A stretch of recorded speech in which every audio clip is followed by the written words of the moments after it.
Buksan po natin ang ating mga Biblia sa Book of Ephesians. Ephesians chapter 5. Ephesians chapter 5. Ang Book of Ephesians po, ito po'y sulat ni Paul sa simbahan po sa Ephesus. At dito, nasa bahagi po tayo ng chapter 5, verse 22, hanggang chapter 6, verse 9, kung saan inutusan po ni Pablo yung pong mga husband and wife, inutusan ni Pablo yung mga parents and child, inutusan ni Pablo yung mga master servant members ng church at Ephesus. Nagbigay siya ng mga exhortation, husband, itong gagawin, wife, ito yung gagawin, and etc. Now, dito po sa ating pong pag-aaral, we are now in Ephesians 5:22-33, kung saan inutusan po ni Paul ang mga wives to submit. At yan po nakita natin last week, na binigay ni Paul yung dahilan na wives, I want you to submit to your husband because the head of the wives are the husband. So binigay ni Pablo ng dahilan sa plano ng Diyos, sa disenyo ng Panginoon, nagbigay ang Diyos ng divine order na ang ulo ng mga babaeng asawa ay ang mga lalaking asawa. At dito din, at we're going to see later on, na sa mga husbands, ang utos po ni Paul is to love, na mahalin. And we're going to see ano yung tinutukoy dito ni Paul na pag-ibig. But I want you to see, sa dalawang utos ni Paul, primarily utos niya sa mga wife is to submit, primarily utos niya sa mga husband ay love, and I want you to see na Paul intended na yung exhortation niya sa husband and wife, church member, is na maging parallel or to come along with the teaching of the truths about the relationship of Christ and the church. Now, kung titingnan niyo po yung structure po dito ni Paul, parallel. Parang nag-uutos si Pablo, Paul was commanding, and Paul was teaching. Paul was commanding, Paul was teaching. So, Paul intended that so that, ano yung dahilan dito?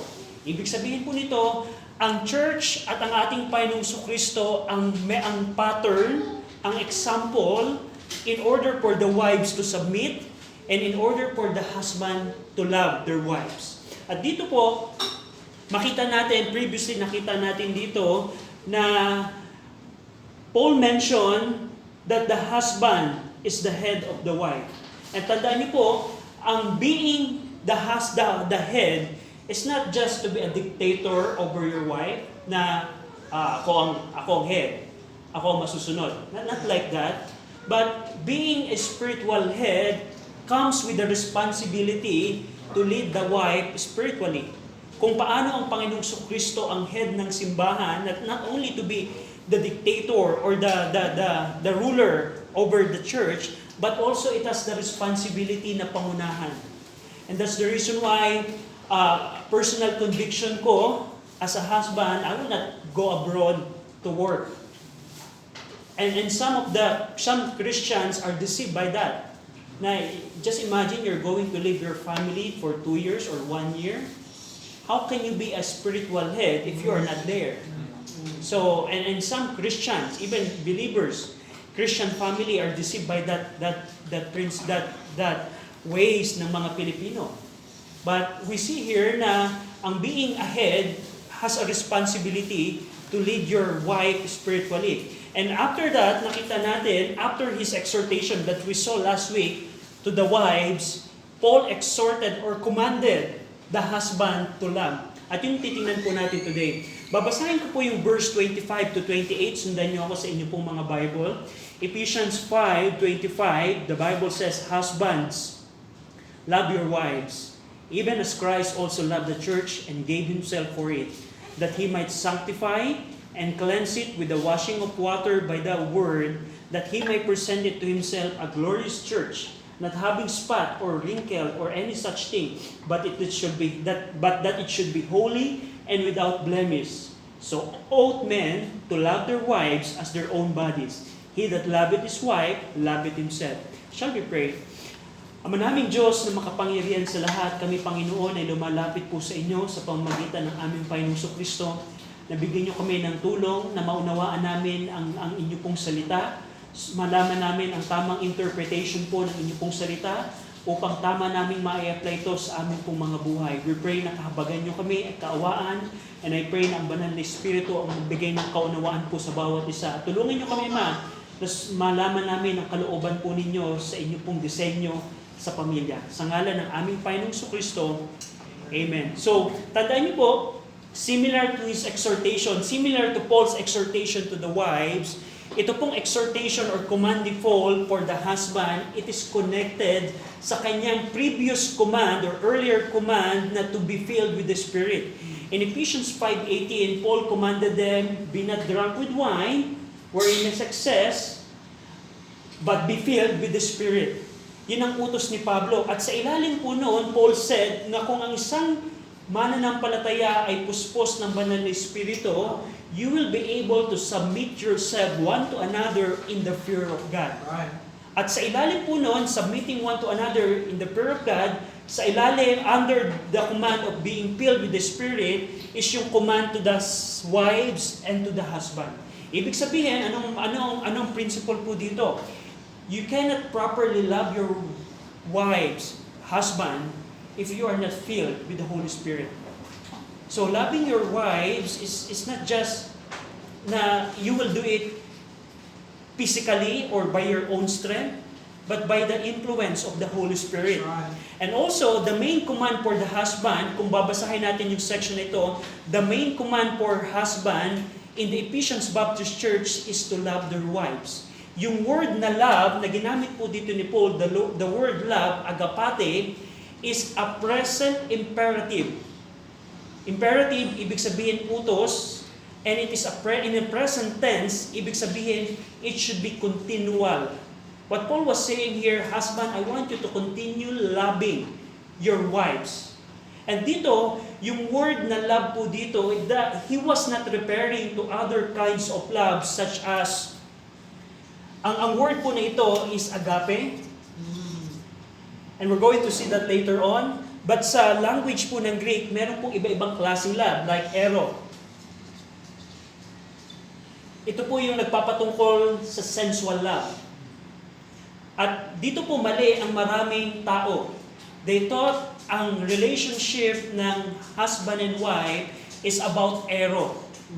Because the Hollywood, the TV shows, told us about that, na ang pagmamahal ng asawa at babae is about physical love, the intimacy. But Paul didn't use the word ero sa kanyang sulat, sa kanyang utos. Other word ng love is phileo, which means brotherly love. And that's applicable sa mga mananampalataya, brotherly love. And last is storgeo, which means pamilya love. Pamilya love. Among this kind of love, Paul used the word agape, which pertains to the divine love. And we're going to see what it means dito. Rather, dito makikita natin, Paul used Christ's love for the church in Ephesus as a teaching aid. In order to describe yung utos na ito, this is the main command, agape. Hindi ito sensual love, hindi ito brotherly love, hindi ito pamilya love, kundi agape, divine love. To further explain yung utos niyang agapete, Paul used Christ's love for the church as a teaching aid. Meaning, Ephesians Church, this is my command, and in order to illustrate what I'm commanding you, I'm going to use Christ's love as a teaching aid. At dito, binanggit ni Paul in Ephesians 5:25, husband, love your wives, so that's the command. Even as Christ also loved the church. So, dito Paul used Christ's love as a teaching aid. Na Christ loved the church. Now, previously in Ephesians 2, binanggit dito ni Paul the love of the Father. So, what Paul was using here is the love of the Son, of the love of Christ, the second person of the triune God. But previously in Ephesians 2, 1 to 5, Paul said here, in Ephesians 2, verse 1, "And you had he quickened who were dead in trespasses and sins, wherein in time past you walk according to the course of this world, according to the prince of the power of the air, the spirit that now worketh in the children of disobedience, among whom also we all had our conversation in time past in the lust of our flesh, fulfilling out the desires of the flesh and of the mind, and were by nature the children of wrath, even as others." Yun po ang katatayuan natin before ng mga mananampalataya. But take look at verse number 4. "But God," referring to God the Father, "who is rich in mercy, for His great love wherewith He loved us, even when we were dead in sin, had quickened us together with Christ. By grace ye are saved." Previously in Ephesians 2, Paul exhorted them the love of the Father to the Ephesians church member. But now, he is using the love of Christ, the second person of the triune God, to explain His command to the husband. And also, ito po yung first time. This time, minention niya yung pag-ibig ng Diyos Anak o ng Panginoong Kristo. At dito, pinakita ni Pablo what kind of love he is referring to. Pansinin niyo in Ephesians 5:28, "As even as Christ loved the church," and what's the next phrase? "And gave Himself for it." It is easy to say, "I love you," but it's hard to do the action after it. At Paul made a clarity to the Ephesians church members, specifically to the husband of that congregation, that the love that I was referring is how Christ loved the church and gave Himself for it, or for the church. Dito makikita natin that this divine love is associated with the act of Christ giving Himself. Love and giving. Dito makikita natin, this is similar to the love of God, of the Father, mentioned by Jesus Christ to Nicodemus. Go over in John 3:16.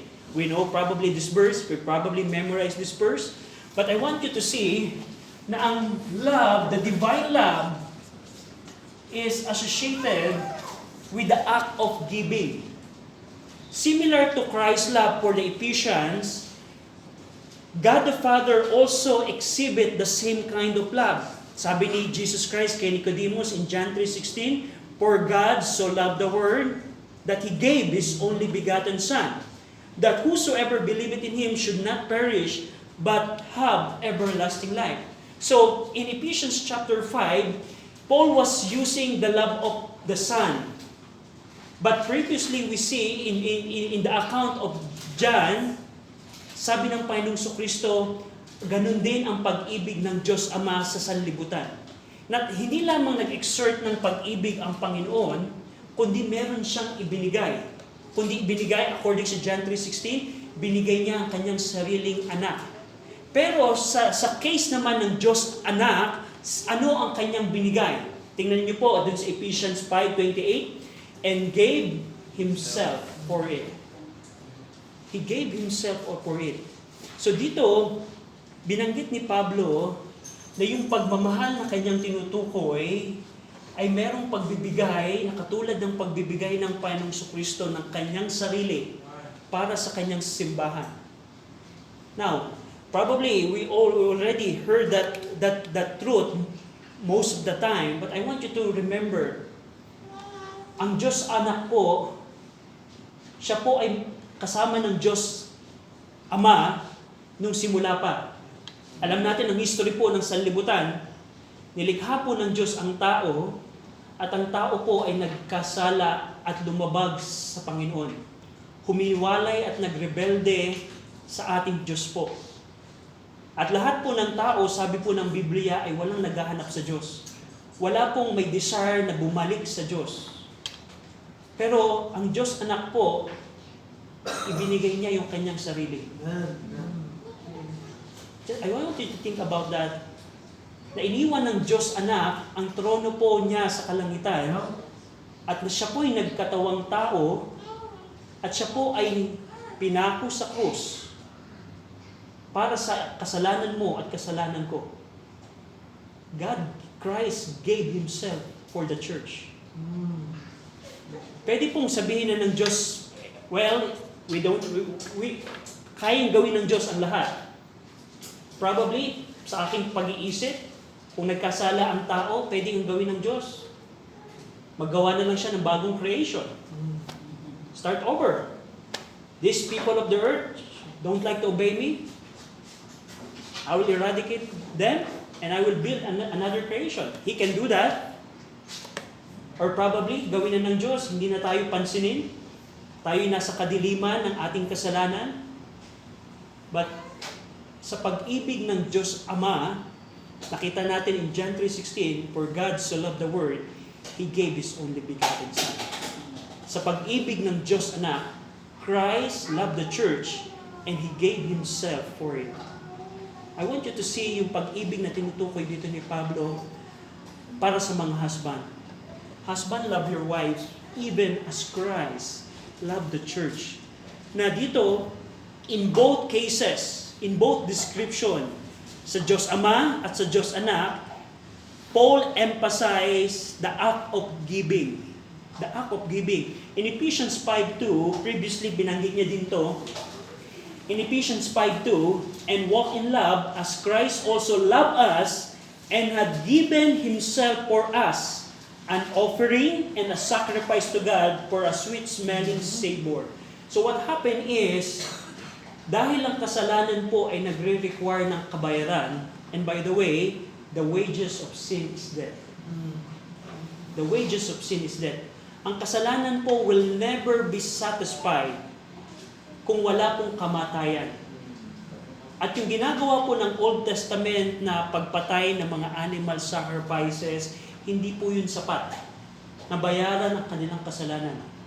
Kaya po, ang sabi ng Pablo, Christ gave Himself as an offering and sacrifice to God. Binigay niya yung kanyang sarili bilang hain at sakripisyo sa Diyos Ama. Ibig sabihin po, what happened is, probably yung mga Roman soldiers na nagpako kay Jesus Christ, hindi nila alam yung eksena na yun. But what happened is, Christ gave Himself to be an offering and a sacrifice to God. And God the Father accepted that sacrifice. So anong impact nun para sa iyo at para sa akin? Ang impact nun, ikaw at ako ay pwedeng makaranas ng kaligtasan dahil sa ginawa ng Panginoong Kristo. Kung tatalikuran mo, kaibigan, ang iyong mga kasalanan, titigil ka na sa pagsuway sa Diyos, paglaban sa Diyos, paniniwala ng paghawak ng mga maling paniniwala, at ikaw ay babaling sa Diyos ng may pagsuko. That's repentance. At pagtitiwalaan mo na ang pagkamatay ng Panginoong Kristo para sa iyong kasalanan, pagkalibing at pagkabuhay namang muli ayon sa salita niya, kung yun ay pagsasampalatayaan mo, paniniwalaan at ibubuhos mo ang iyong pagtitiwala sa ginawa ng Panginoong Kristo para sa iyong kasalanan, ikaw ay pwedeng maligtas. At ganyan po ang pag-ibig ng Panginoong Kristo sa mga members sa church sa Ephesus. Christ gave Himself for it. Kung paano paano inuutusan ni Paul ang mga husband to love their wives, ginamit niya ang pag-ibig ng Panginoong Kristo na bilang ehemplo. This is the kind of love Paul requires of the husband toward their wives, a sacrificial love. Remember in John 15:13? John 15:13, tingnan niyo po ito. In John 15:13, binanggit din po ni Jesus Christ yung pag-ibig na ito sa congregation niya that at this point of time nasa Jerusalem but it was started in Galilee. Tingnan niyo po in John 15:13, basahin po natin ng sabay-sabay. Ready? Read. Greater love hath no man than this, that a man lay down his life for his friends. Greater love had no man than this, that a man lay down his life for his friend. Pinakita ni Jesus Christ ang kanyang pag-ibig sa pagbibigay. Yeah. So ibig sabihin, in order for us, husband, to obey this command, we need to see and understand the love of Christ for His church. It's not just saying, I love you, but it's a sacrificial love. Just think about that. We need to fully understand and comprehend that. Ang Panginoong Kristo na makapangyarihan sa lahat, iniwan niya ang trono niya sa kalangitan upang siya ay magkatawang tao at mamatay para sa ating mga kasalanan for the benefit of the Ephesians church members at bawat Kristiyano. Ganun yung pag-ibig ng Panginoong Kristo. And having that in mind, if we fully comprehend that, we would be able to obey this command, husband, love your wives. Even as Christ loved the church. So dito po, nakita natin yung scope ng command, ng pag-ibig ng Panginoong Kristo. And pagkatapos po noon, mapapansin nyo in verse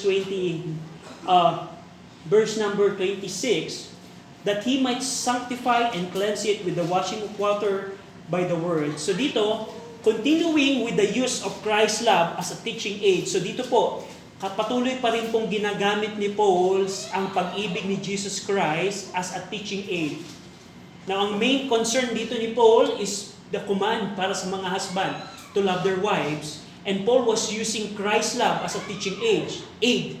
And Paul here mentioned two reasons for Christ loving His assembly. Nagbigay po dito si Paul ng dalawang dahilan bakit niya minahal at ibinigay ang kanyang sarili para sa church at Ephesus. And of course, in application para din po sa bawat church member ng ating panahon. Yeah, we know na ito po yung context ito, church at Ephesus, but we know it is applicable for us. But I want you to see yung dalawang dahilan bakit si Jesus Christ ay namatay sa krus. Una, that He might sanctify and cleanse the church with the washing of water by the word. Dito, binigay yung unang dahilan ni Paul. First reason is for the sanctification and the cleansing of the church. Yung word na sanctify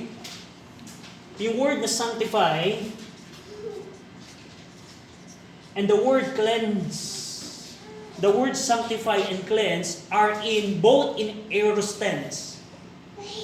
Sa grammar po ng Greek, meron pong tinatawag na aorist tense, meaning it is a completed action in the past. So ito po yung sanctification and cleansing, hindi po ito pangyayari ng pwedeng mangyari continually. Ito po yung completed action in the past. So ano pong ibig sabihin po dito ni Paul? This sanctification and cleansing, this is something that happened specifically para sa isang individual that cannot be replicated anymore. Hindi po tinutukoy dito ni Paul na ang church at Ephesus should be continually sanctified, should be continually cleansed. No. By getting the tense of this verb, we see here it's a completed action that happened to the Ephesian church members. Meaning, this is not something that you will do it regularly. This is not something that will happen to them regularly, but this is something that happened to them in the past. So that's the verb. Now, anong tinutukoy po dito? This does not refer to water baptism. Pansinin niyo, binanggit dito, sanctify and cleanse the church or it with the washing of water. Hindi po nagpapatungkol ito sa water baptism. Katulad ng mga sinasabi ng mga Protestant. They are using this verse to wrongly interpret that it is referring to water baptism. Why? Because the context po dito ay soteriological. It's about salvation. Remember, Christ gave Himself. That's about salvation. Paul was not talking about any such things like baptism. So Paul said here, Christ gave Himself for the church so that sanctification and cleansing could happen to them in the past.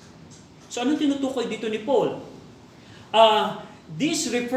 Yung cleansing and sanctification, this refers to the individual regeneration of the Ephesians church members through the sacrifice of Christ on the cross.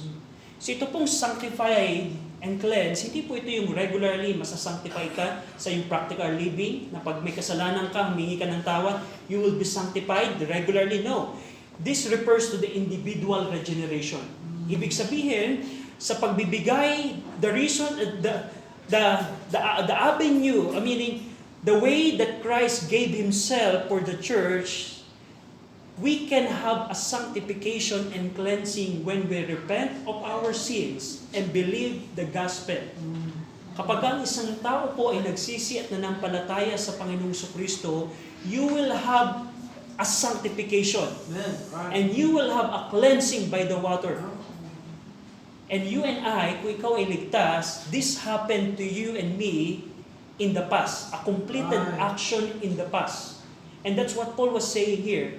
The first reason why Christ loved the church and gave Himself for it, so that the church members would have a sanctification and cleansing. Now, dito po, he mentioned the same truth to the Corinth Baptist Church. Tingnan niyo po in 1 Corinthians 6:11. In 1 Corinthians 6:11, may request na basahin po natin ng sabay-sabay. 1 Corinthians chapter 6, verse 11. Ready? Read. And such were some of you, but ye are washed, ye are sanctified, ye are justified in the name of the Lord Jesus, and by the Spirit of our God. So dito po, the same truth, na nung time na justified sila, nagsisi sila at nanampalataya sa Panginoong Kristo bilang tagapagligtas, they are washed and they are sanctified. It's not something na regularly nangyayari sa kanila, but it's individual regeneration. Tingnan niyo po dito, Paul also mentioned the same truth to the Judean Jewish churches. In Hebrews chapter 10, kung saan ginamit niya yung same Greek word ng sanctify, and Paul used the same Greek word at cleansing. In Hebrews 10:10, Hebrews chapter 10, verse 10, basahin po natin ang sabay-sabay. Ready? Read.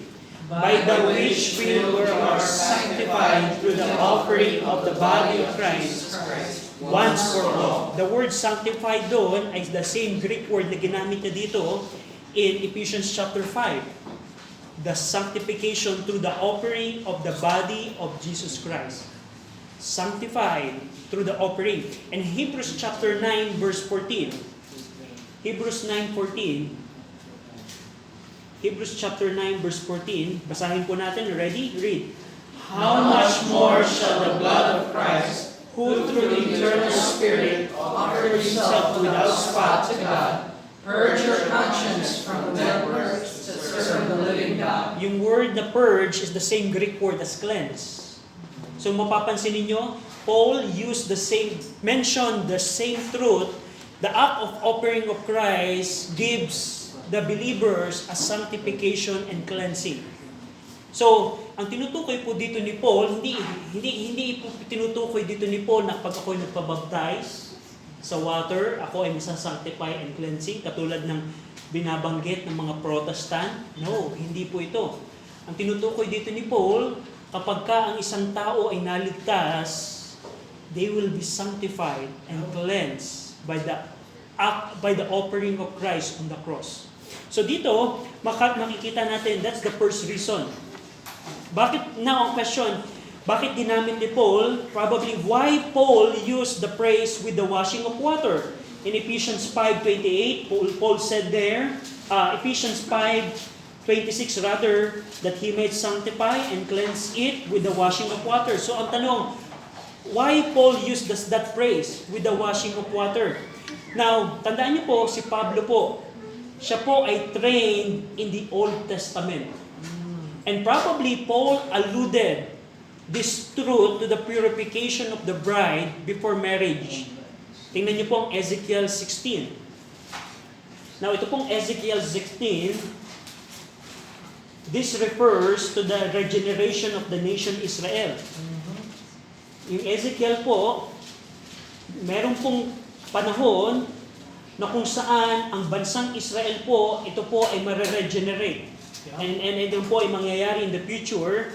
But Paul probably alluded the word with the washing of water with the same, when Paul used it in Ephesians 5, probably he has in mind Ezekiel 16. Tingnan niyo po, Ezekiel 16 verse number 9. Tingnan natin, basahin po natin ng sabay-sabay. Ezekiel 16 verse 9. Ready? Read. Then wash I thee with water, yea, I thoroughly washed away thy blood from thee, and I anointed thee with oil. So pansinin niyo po na sabi dito, then wash I thee, sabi ni Jehovah sa bansang Israel, then wash I thee with water, yea, I thoroughly wash away thy blood from thee, and anointed thee with oil.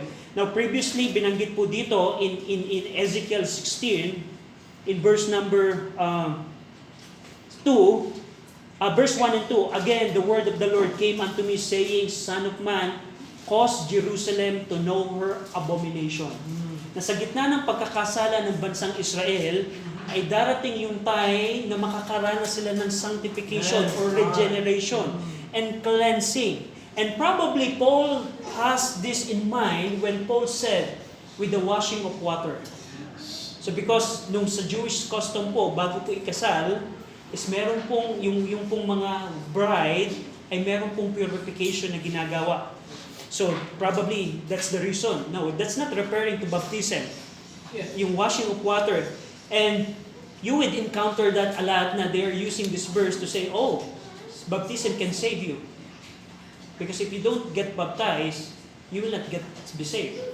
And we see here na hindi po yun ang dahilan dito. And dito, binanggit din ni Paul in verse 26, yung huling phrase, by the word. Washing of water by the word. Yung pong term na word refers to the rema, in Greek, rema. May pagkakaiba po yung rema sa logos. Ang rema po refers to the individual word or words initially spoken and then written in the scripture. That's rema, individual words. Ang logos po, the entire word. So, Paul used the word rema here, and when Paul was, and dito sabi ni Paul na you are sanctified and cleansed by the word. So, ano tinutukoy dito ni Paul? Tingnan niyo po ang Acts 19. When Paul visited them during the third missionary journey, Paul spent 2 years with them.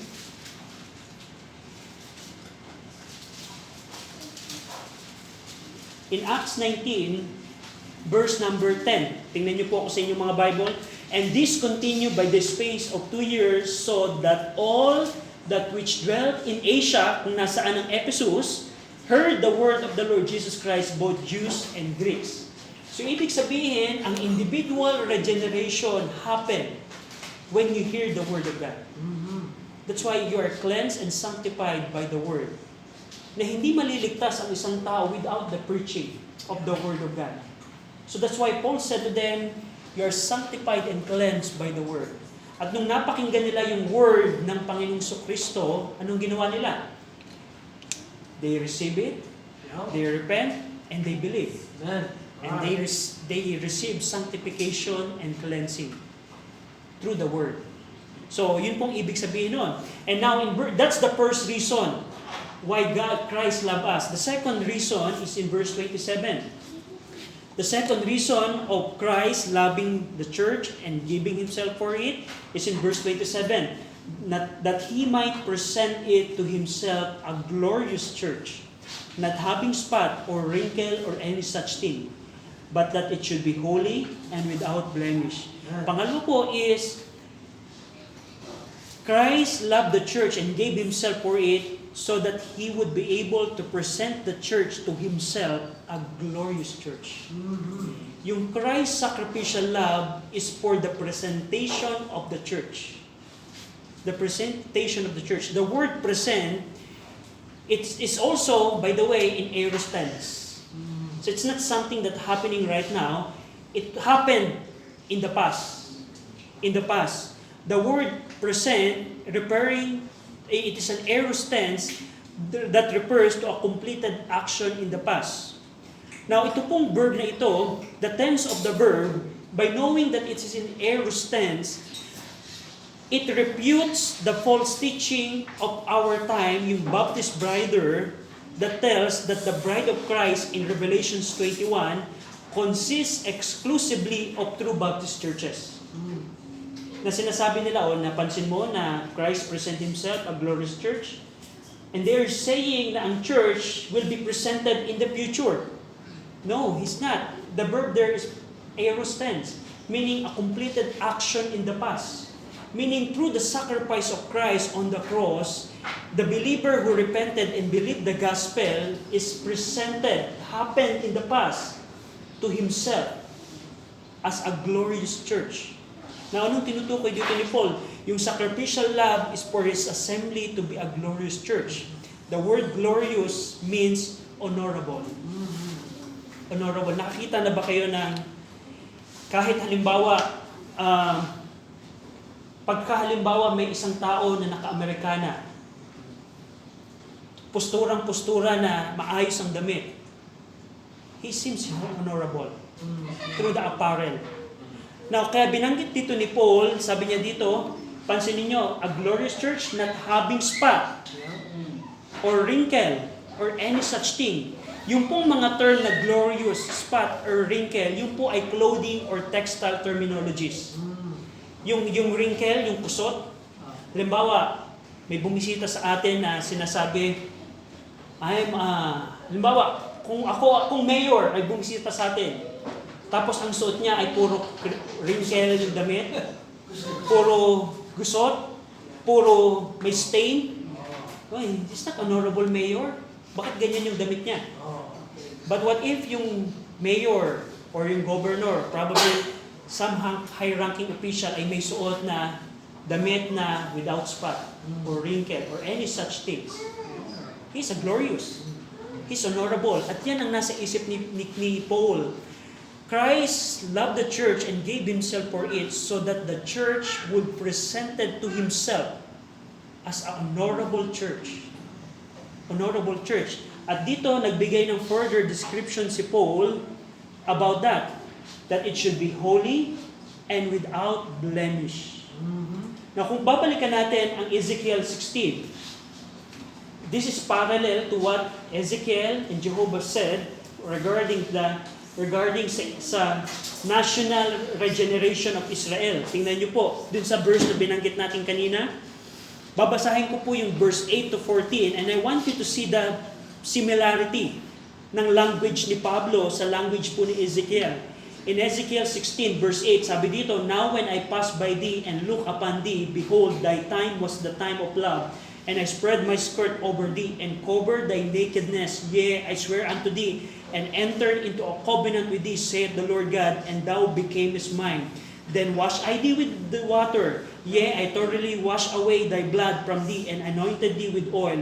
And I clothed thee also with broidered work, and shod thee with badger skin, and I girded thee about with fine linen, and I covered thee with silk. I decked thee also with ornaments, and I put bracelet upon thy hands, and a chain on thy neck, and I put a jewel on thy forehead, and an earring in thine ears, and a beautiful crown upon thy head. Thus wast thou decked with gold and silver, and thy raiment was of fine linen, and silk and broidered work. Thou didst eat fine flour, and honey, and oil, and thou wast exceedingly beautiful, and thou didst prosper into a kingdom. And thy renown went forth among the heathen for thy beauty, for it was a perfect through my comeliness, which I had put upon thee, saith the Lord God." This referring to the national regeneration of the nation of Israel. Similar sa individual regeneration ng individual na mga tao, the reason that Christ loved the church and gave Himself for it so that He would present the church to Himself, a glorious church. Now, sa harapan po ng Diyos Ama at Diyos Anak, we are honorable. Is it because we are baptized? Is it because we are good? Is it because we are baptized? Is it because we are smart? No. Because Christ gave Himself That's for right. the church. And that's the second reason. The reason that Christ loved the church and gave Himself for it, not only for their sanctification and cleansing, but also to present the church to Himself, a glorious church. Amen. Now, sa harapan po ng Diyos Ama, kaya po ako'y merong pananampalataya, personal na Kaya po ako nananampalataya na whenever I pray sa Diyos Ama, ay tinatanggap niya ako because sa harapan po ng Diyos Ama, ako ay cleansed and sanctified. Amen. That's right. I was honorable. It's not because who I am, but because of the sacrifice of Christ Amen. for my sin. Mhm. So that's the second reason. And having that as a teaching age, last verse in Ephesians 5, verse 28. So we just saw how Paul presented yung mga katotohanan about love and sacrifice of Christ and the reason of it. And now in verse 28, tingnan niyo po yung language ni Paul. So ought men to love their wives as their own bodies. Ephesians church members, specifically husband, I just mentioned to you the love of Christ and how He gave Himself and the reason why He gave Himself for the church. So, ought men to love their wives. And that's a challenging part sa atin. Bilang husband, we have the command to love. Not an error love, not a storageo love, not a familial love, but the divine love, a sacrificial love that exerted and done by the Lord Jesus Christ. So dito makikita natin bilang application para sa mga kaibigan natin, what we see here is Christ love you and me. Now according sa 1 John chapter 2, hindi po ang Panginoon ay namatay lamang sa kasalanan ng church member. Ang Panginoong Kristo po ay namatay para sa kasalanan ng lahat po ng tao. That's right. Ibig sabihin, meron kang oportunidad na makaranas ng kaligtasan. Amen. Kung ikaw ay magsisisi at mananampalataya, makakaranas ka ng sanctification, makakaranas ka ng cleansing, at magiging honorable ka sa harapan ng Diyos Ama at Diyos Anak. That's good. Now, bilang mga husband, this is the challenge. Be a Christ-like head. And a protector of our wife, katulad na nakita natin last week, and today we see that we need to love our wives even as Christ loved the church. And there's something na we need to grow in knowing the love of Christ. We see in the previous part of the book of Ephesians that Paul prayed for the Ephesians church member that they would continually know the love of Christ. At bilang application, bilang mga husband, kung malalaman natin ang pag-ibig ng Panginoong Kristo, in practicality, we will know how can we love our wives. Amen. That's right. Similar to Christ's love for the church. He gave Himself for it. Shall we pray? Ama namin Diyos na makapangyarihan sa lahat, salamat Panginoon sa inyong pong salita na aming pong pinag-aralan. Unang higit sa lahat, salamat Panginoon sa inyong pong pag-ibig na inyong pong binigay ang inyong pong bugtong na anak. Salamat Panginoon sa pag-ibig din ng Diyos Anak sa amin na Kanyang binigay ang Kanyang sarili para kami, kung kami ay nagsisi at nanampalataya sa Panginoong Kristo, ay makakaranas kami ng individual regeneration na kami Panginoon ay alam namin katanggap-tanggap kami sa harapan po ninyo dahil sa sakripisyo ng aming Panginoong Kristo. Salamat Panginoon sa inyong pong pag-ibig sa amin. Pinupuri namin kayo dahil dito sa ngalan ng aming Panginoong Kristo. Amen.